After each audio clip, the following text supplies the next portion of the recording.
Olá, internautas que acompanham o site Toledo News. Hoje a gente inicia uma série de entrevistas com os candidatos a deputado federal e deputado estadual aqui de Toledo. E o primeiro visitante é Dilceu Esperafico, do Progressistas, candidato a deputado federal. Seja muito bem-vindo, Dilceu. Em primeiro lugar, queria agradecer essa oportunidade aí ao Toledo News, que me dá essa oportunidade de conversar com toda a sociedade de Toledo. Muito obrigado. A gente que agradece, Dilceu.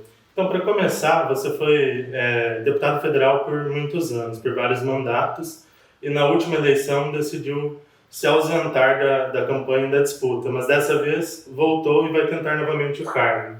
Por que dessa decisão? Bom, em primeiro lugar, há 4 anos atrás, eu optei para não ser candidato, porque eu havia feito 6 mandatos como deputado federal, achei que tinha cumprido com a minha missão de ajudar Toledo, ajudar a região, e naquele momento encontramos uma pessoa maravilhosa que podia me substituir com possibilidade de eleição, que foi o nosso deputado Schiavinato.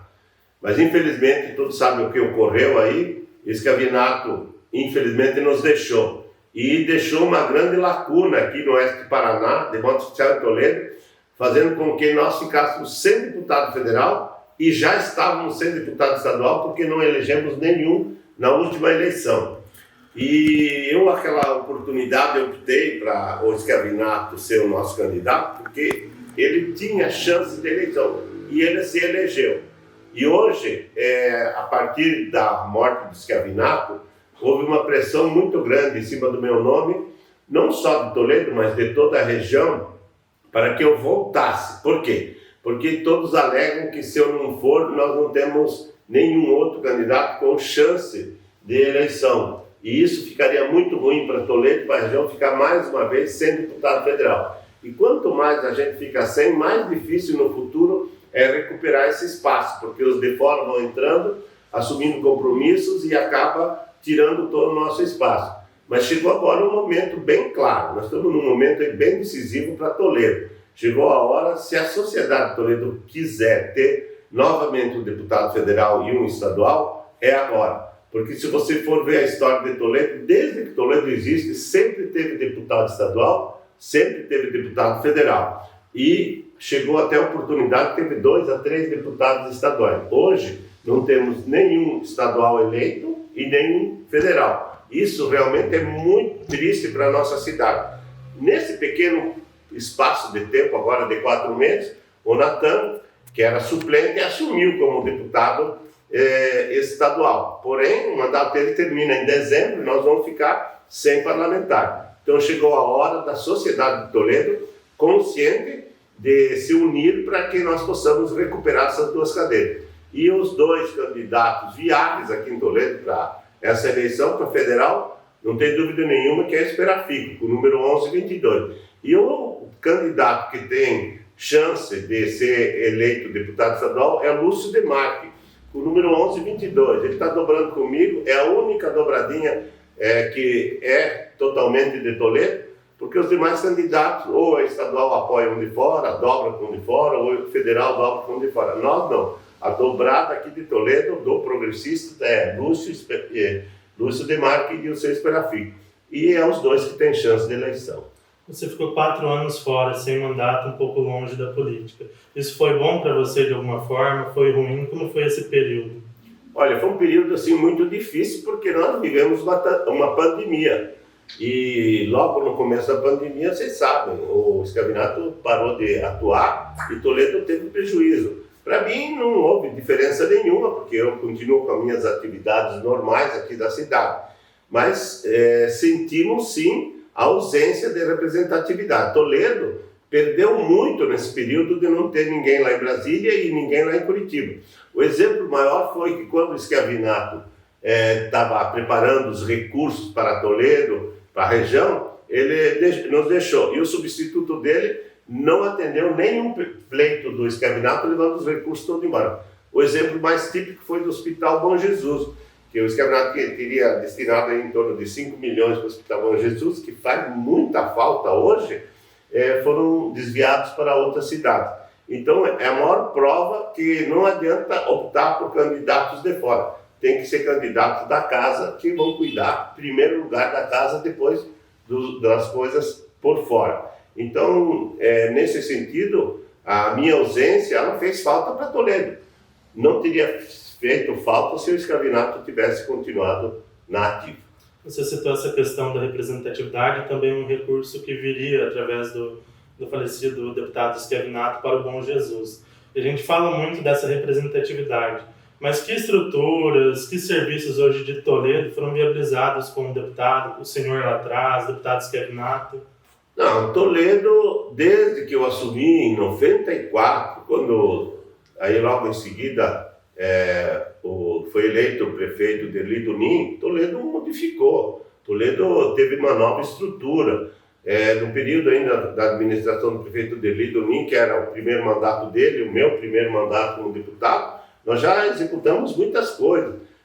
Obras, por exemplo, o Teatro Municipal, que está aí até hoje servindo muito a nossa comunidade, o centro de eventos, conseguimos trazer a Universidade Federal Tecnológica, que hoje já está com muitos alunos, mas tem uma perspectiva a médio prazo de abrigar 10 mil alunos em cursos profissionalizantes, como engenharia, na área de engenharias principalmente, que isso é fundamental não só para Toledo, para o Brasil.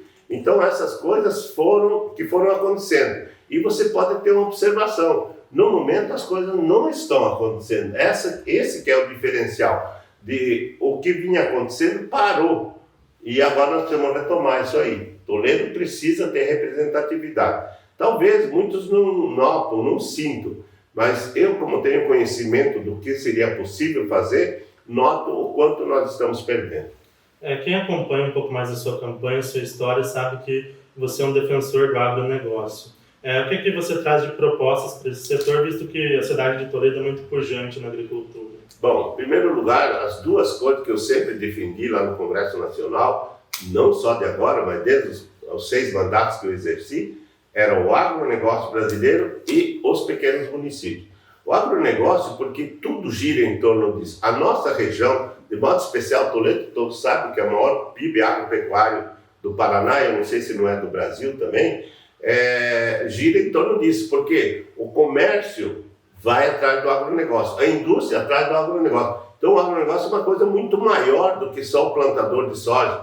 Vai desde o produtor de hortaliças, do criador de leite, aí vem o quê? O laticínio, as indústrias de lácteos, aí vem os frigoríficos de suínos, de aves, tudo mais quanto. Atrás disso o que tem? Tem o transporte.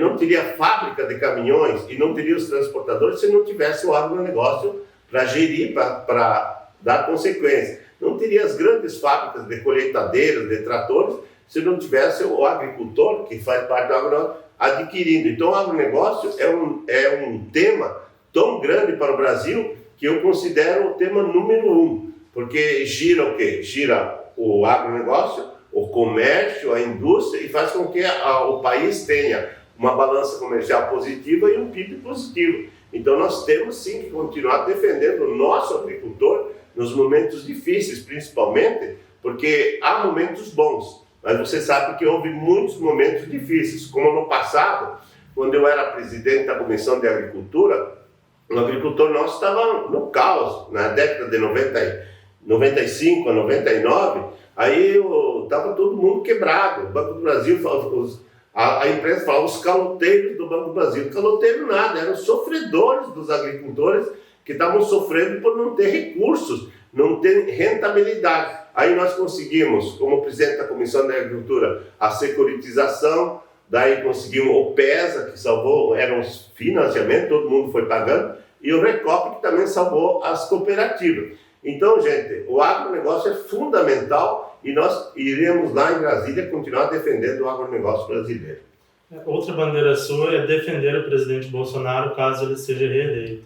Como que é essa relação entre vocês dois? Vocês eram amigos? E como vai ser caso ele seja reeleito? Em primeiro lugar, eu sou amigo dele. Isso é um detalhe só. Mas o importante não é isso. O importante é ver o que o nosso país é hoje e o que são os nossos países vizinhos. O único país ainda que está numa democracia livre e onde o cidadão tem o direito de estar aqui falando com você, saindo na rua, praticando sua religião, é o Brasil. Aqui na América Latina tem o Brasil, Paraguai e o Equador. Equador e Paraguai são países pequenininhos. O único país potente e forte é o Brasil. que, com certeza, com a reeleição do Bolsonaro e nós continuarmos nesse ritmo, nos próximos 10 anos nós seremos uma das principais potências do mundo. Vamos ultrapassar todos os países da Europa e, quiçá, alguns outros países aí mais famosos que nós. Por quê? Porque aqui nós temos o quê? Temos um povo trabalhador, temos clima, temos solo, temos todas as condições para isso. O que precisa é ter governo sério. Então, por isso que eu estou defendendo a reeleição do Bolsonaro, que com certeza está levando o nosso país para o caminho certo. Acredito sim na sua reeleição e eu estarei lá para defender os interesses nossos aqui, mas apoiando o Bolsonaro para que ele possa fazer um governo mais sério. Hoje, infelizmente, o governo Bolsonaro sofre uma pressão muito grande. Eu até não sei como ele está resistindo, pois ele tem a imprensa contra, ele tem o Ministério Público contra, o Judiciário contra, o Senado contra, parte do Congresso, da Câmara dos Deputados lá contra. Então é difícil para ele trabalhar. Então nós precisamos fazer com que ele tenha uma bancada, tanto na Câmara como no Senado, que lhe dê sustentação para que ele possa trabalhar com mais tranquilidade, não atrapalhar o trabalho dele. Eu acho que está na hora do Judiciário também se acomodar e deixar o presidente trabalhar. Você falou bastante do presidente Bolsonaro. A gente vive uma polarização entre direita e esquerda com o ex-presidente Lula. Como vai ser se o Lula vier a ganhar nessas eleições? Bom, em primeiro lugar, não acredito que o povo brasileiro vai fazer uma besteira tão grande de trazer o Lula de volta. Então não tenho nem ideia do que será o Brasil se isso for acontecer. Mas eu não acredito nessa possibilidade. E em segundo lugar, se isso ocorrer, eu não acredito que o Brasil vai ter uma tranquilidade como vive hoje. Como tem sido a receptividade da população nessa caminhada de vocês aqui em Toledo, na região, nos demais municípios do Paraná? Não, a nossa receptividade tem sido muito boa, tanto minha quanto do Lúcio, porque nós representamos a cidade. Na realidade, o Lúcio já foi vereador, foi vice-prefeito, vice-gabinete, foi prefeito, tem uma história. Eu fiz 6 mandatos como deputado federal, não tem ninguém que desabone o meu trabalho durante esse período. Então a receptividade tem sido muito boa. Evidentemente, por eu ter ficado fora 4 anos, muitos prefeitos da região, lideranças políticas, inclusive locais, assumiram compromisso com outras pessoas. A gente respeita isso, mas o que nós pedimos é que a população, mesmo os seus líderes estando optando por outros candidatos, pensem mais na nossa cidade e continuem com essa aceitação que a gente teve. Eu, nas últimas eleições, em 90, que eu disputei, que foi em 2014, eu e os candidatos foram eleitos com os votos de Toledo. E eu fiz uma grande votação. Evidentemente que para deputado federal, é bom que vocês saibam, não existe eleição com pouco voto. Eu, na minha condição, eu preciso passar de 100 mil votos para ter a condição de eleger. Eu tenho condições. Na última eleição que eu participei, eu fiz 151 mil votos. Então, condição de fazer os votos necessários para minha reeleição, no caso, é tranquila. Agora, nós precisamos eleger também um deputado estadual. E por isso que eu peço para o povo de Toledo se unir nos nomes viáveis. E os nomes viáveis em Toledo não tem dúvida nenhuma. Deputado estadual é o Lúcio e federal é o Esperafico. Você falou bastante dessa questão de votar em candidatos de Toledo. A Associação Comercial criou já há alguns meses uma campanha para que se vote em candidatos de Toledo. O que você acha dessa campanha? Não, a Associação Comercial está fazendo um trabalho corretíssimo. Ela está pensando na nossa cidade. A Associação Comercial faz parte da vida da nossa cidade e há muitos anos ajudando, dando diretrizes, em certos momentos até resolvendo problemas. Eu acho que esse trabalho que a Associação Comercial está fazendo de votar em candidatos de Toledo, eu acho que ela está certa. Evidentemente que ela não pode dizer vote em A ou B, fulano ou ciclano, mas aí cabe à sociedade ver quem tem essas condições. Agora eu concordo e louvo sim o trabalho da Associação Comercial. Você falou bastante do agronegócio, de defender as pautas do presidente Bolsonaro. Que outras bandeiras, que outras pautas o Dilson Esperafico traz para essa campanha? Bom, além do agronegócio, eu falei no começo que eu defendo os pequenos e médios municípios. Quando o governo federal ou o governo do estado faz um programa de recursos ou de obras para o estado, para o país, aonde que essas obras vão? Inicialmente vão para a capital ou para as grandes cidades. Aqui no Paraná vai para onde? Londrina, Maringá, Paranaguá, Ponta Grossa, talvez Cascavel, Foz do Iguaçu. E nós, os pequenos e médios municípios, são esquecidos. O presidente da República, o governador, não se preocupa onde que tem pouca votação. Aí que entra a função do deputado estadual, do deputado federal, que está lá votando e vai chegar no governador e vai dizer, governador, nós também queremos esse benefício que os outros têm. O nosso povo de Toledo também tem o mesmo direito que o povo de Londrina e Maringá. E aí é que acontece, o deputado pode trazer os benefícios. Agora, se não tiver o deputado lá para pedir e para fazer com que o governador se sensibilize, ou o secretário, para aplicar também na nossa cidade, isso não acontece. E do governo federal é a mesma coisa. Eu vejo aí, por exemplo, a rodovia Toledo-Marechal Plano está parada. Não foi colocado recurso no orçamento para o ano que vem para terminar essa obra. Está faltando um pouco. O que vai acontecer? Nós vamos ter que trabalhar mais para remanejar o recurso de uma outra obra para essa aí para concluir. É lógico que se não tiver um deputado lá, isso não vai acontecer. Por isso que eu falo, tem que ter representatividade. Aí nós podemos trazer os benefícios também para a nossa região. Qualquer programa do governo federal, do governo do estado, se não tiver representatividade, não vem para cá. Eu vou dar um exemplo. Saiu o programa das Universidades Federal Tecnológica. Por que Toledo tem a Universidade Federal Tecnológica? Porque eu estava lá e consegui trazer para Toledo. Ela não foi para outra cidade, veio para Toledo. Os restaurantes populares, por que vieram para Toledo? Porque naquela época eu estava lá e vieram para Toledo. Paraná, Toledo é a cidade que mais trouxe restaurantes populares. E assim, uma série de coisas que vieram para cá em função de ter uma representatividade. Caso contrário, não teria vindo para a nossa cidade. E um exemplo mais típico, que é uma grande indústria para o futuro, é a Universidade Federal Tecnológica. Se nós não estivéssemos lá, ela não estaria aqui em Toledo. Hoje o Partido Progressistas não está mais no comando como prefeito aqui na cidade de Toledo. O prefeito Beto Lunite faz oposição ao Partido Progressista. Isso vai dificultar de alguma forma no caso da sua eleição?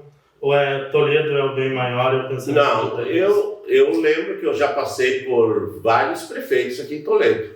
Teve a maioria, quase que totalidade, sempre foram da nossa parceria. Mas no momento que não foi do nosso lado, nós não deixamos de ajudar Toledo. Muitas estradas rurais foram feitas no período anterior, quando o Beto foi prefeito, recursos que eu vinha, só ver as placas de inauguração aí no interior, recursos que a gente viabilizou. Então, Toledo está acima do candidato a prefeito, do prefeito e dos vereadores. É lógico que se a gente tiver um prefeito do nosso lado, mais fácil de dialogar. Mas eu tenho um diálogo muito fácil, muito franco com o prefeito Beto Lunite. Não vou deixar de ajudar Toledo. Você pode ter certeza que Toledo será a minha prioridade lá no Congresso Nacional, independente de quem é o prefeito, porque o povo que mora aqui independe de quem é o prefeito no momento. O prefeito está hoje, ele passa. O deputado está hoje, ele passa. Mas o povo de Toledo continua. Por isso, pode ficar tranquilo, independente de quem está no poder, nós vamos estar ajudando o município. Um assunto que tem gerado muito debate aqui em Toledo e região desde o ano passado é a questão do pedágio e da praça que está para ser instalada entre Toledo e Cascavel. Isso é um assunto já sacramentado e, se sim, como que faz para tentar melhorar, para que seja bom para os munícipes de Toledo, Cascavel e região? Bom, é um assunto que também teria que ser debatido lá atrás. Nós não tínhamos ninguém lá na época que foram tomadas as decisões. Então não adianta dizer que vamos para Brasília agora para tirar a praça de pedágio em Toledo e Cascavel. Essa praça já está sacramentada. O que nós podemos fazer é, dentro do degrau tarifário que está previsto, a possibilidade de nós trabalharmos da seguinte forma, que dentro desse degrau tarifário que existe, fazer com que as tarifas para quem seja considerado por quilômetro rodado. Então, veja, uma pessoa que vai daqui a Cascavel, por exemplo, diariamente, vai e volta todo dia, ele tem 2 pedágios diários. O que nós podemos fazer? Existe uma possibilidade, e é lógico que é um grande trabalho a ser feito. Vai ter uma redução de custo. Tem a possibilidade em considerar o quilômetro rodado em redução de até 95% da tarifa. Então, esse vai ser o trabalho que eu vou fazer. Para quê? Porque aquele estudante que vai todo dia para Cascavel, ou vice-versa, que vem de Cascavel para Toledo, trafega todo dia, é um absurdo ele pagar uma tarifa cheia somente por esse pequeno trajeto que ele vai fazer. Então, o que tem? Vai ter que ter, lógico, vai ter que ter um cadastro, alguma coisa, e uma tarjeta específica para que ele vai rodar aquele pedaço, ou diariamente. Então, nós temos a possibilidade, sim, de manter uma taxa reduzida para nós entre Toledo e Cascavel e vice-versa, para que o cidadão não seja onerado da forma que está previsto aí, como é hoje o hospedagem. Eu acho que tem a possibilidade de minimizar essa situação. As eleições agora em 2022 trazem uma novidade, a gente não tem mais as coligações, são os partidos que fazem o coeficiente para eleger os candidatos. E o Partido Progressista tem vários candidatos fortes, tanto a federal quanto a estadual. Isso traz algum receio ou fica uma dúvida de como vai ser? Como que vocês estão pensando nesse sentido? Bem, o nosso partido tem chapas fortes e só elege bastante quem tem chapa forte. Eu estou feliz que o Partido Progressista tem chapa forte para estadual e para federal.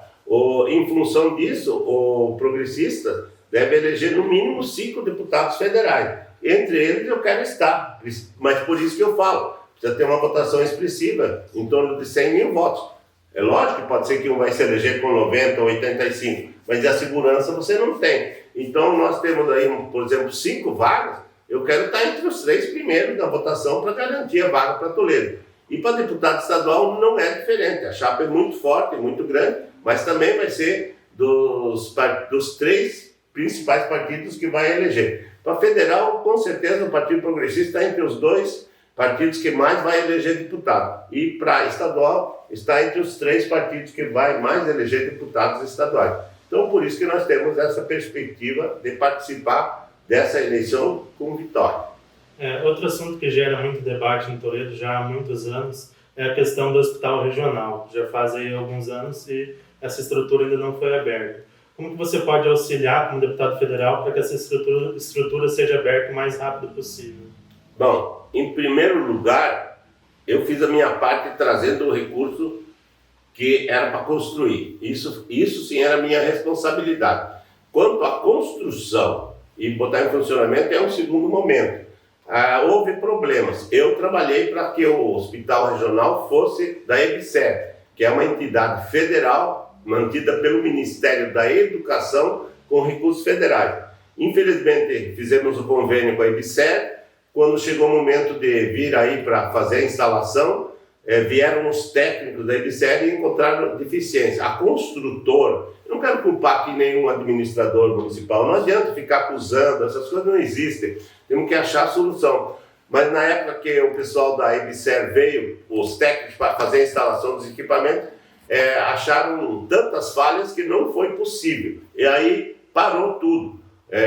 A parte de fiação elétrica, a parte de tubulação de água, de esgoto, não era compatível para funcionar o hospital. Aí foi tentado fazer o quê? Uma reforma. Aí o Ministério Público interferiu, não deixou fazer a reforma. Posteriormente, a Justiça liberou a reforma, que está quase na fase final. O que nós temos que pensar é achar a solução para que isso seja possível. Eu acho, nós tendo um deputado estadual e um deputado federal, nós vamos chegar no governo do estado e fazer o governo do estado assumir esse hospital. As outras regiões, tu pega o sudoeste, pega o noroeste, pega lá em Campos Gerais, todo lugar tem um hospital regional. Nós em Toledo não temos. Então, por isso eu não sou favorável para que nós possamos ter, na realidade, uma entidade pura e simplesmente tocando esse hospital, porque nós já temos o Hospital Bom Jesus como entidade que tem grandes dificuldades para ser administrado e para que ele possa funcionar. Então, eu sou favorável para que nós tenhamos um acerto com o governo do estado, para que o governo do estado assuma o hospital regional aqui em Toledo. Para encerrar, o que esperar do Dilson Esperafico como deputado para mais um mandato em caso de eleição? Bem, minha gente, eu não vou fazer nenhuma promessa. O que eu vou dizer para você, eleitor, para você, cidadão de Toledo, que eu vou estar à disposição. Vou estar à disposição das autoridades municipais para atender as necessidades de Toledo. Como eu fiz durante 6 mandatos, eu não vou fazer diferente. Nos 6 mandatos eu dei resultados positivos para Toledo e para toda a nossa micro-região. Porque Toledo, sendo uma cidade polo, tem o bônus e tem o ônus. Então nós temos responsabilidades, tanto na saúde, educação, inclusive a aviação e obra. Por quê? Porque se nós tivermos ligação com os outros municípios, quem que vai ser beneficiado? O comércio de Toledo e assim por diante. Então, por exemplo, nós precisamos centralizar os órgãos do governo do estado e atender bem os municípios da 20ª regional. Aí, com certeza, Toledo cada vez vai ser um município mais forte, mais positivo. Estamos aí com essa expansão do bioparque, expansão das nossas universidades. Então, Toledo está em franco desenvolvimento. Nós não podemos brecar isso aí. Então, eu estarei à disposição para, junto ao governo federal, trazer os benefícios que Toledo precisa. Esse vai ser o meu trabalho. A gente agradece, Dilceu, a disponibilidade de vir conversar com a gente, de conversar com o nosso público, com a população de Toledo. Nosso muito obrigado. Olha, eu que agradeço ao Toledo News por esse momento. E aproveito agora dizer, você cidadão de Toledo, se você quiser ter um representante lá no governo federal preocupado com a nossa cidade, preocupado com o nosso agronegócio, preocupado com o nosso cidadão, tem que vir com a gente, votando Esperafico 1122 e com certeza estarei representando você no Congresso Nacional. Um forte abraço. Esse foi Dilceu Esperafico, candidato a deputado federal pelo Progressistas. Nos vemos em breve. Toledo News, informação para quem gosta de verdade.